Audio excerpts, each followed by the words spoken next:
Member's time has expired. Mr. Speaker. I call Maggie Berry.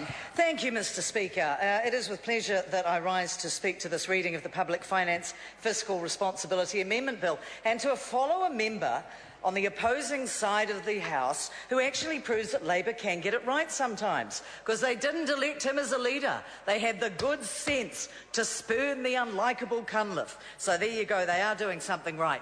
The Greens, of course, for their part, they actually still retain the capacity to surprise. You have to hand it to them.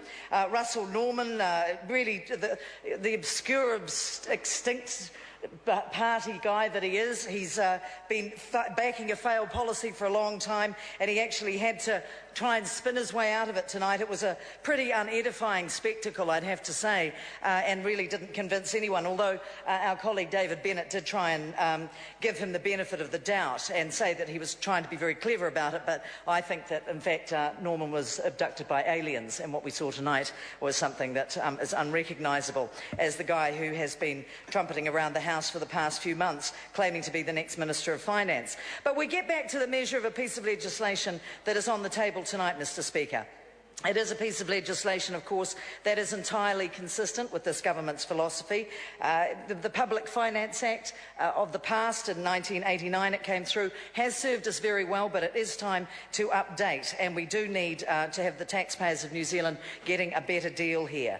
They need a decent report card to accurately measure what is going on with government expenditure. They want the predictability and the stability, and they want efficiency and fairness in the tax rates, and that's why this is a good piece of legislation.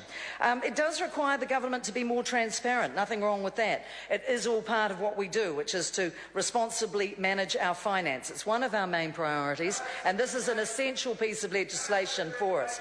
The principles that it enshrines, and the three main ones, have been talked about, and I agree with other speakers. We have learned, unlike other people in this House, from the problems from GFC. We need to make sure that this bill gives us the scope to make further improvements to our tax system. So, Mr. Speaker, I commend it to the House. I call Raymond Ho. Thank you, Mr. Speaker. Having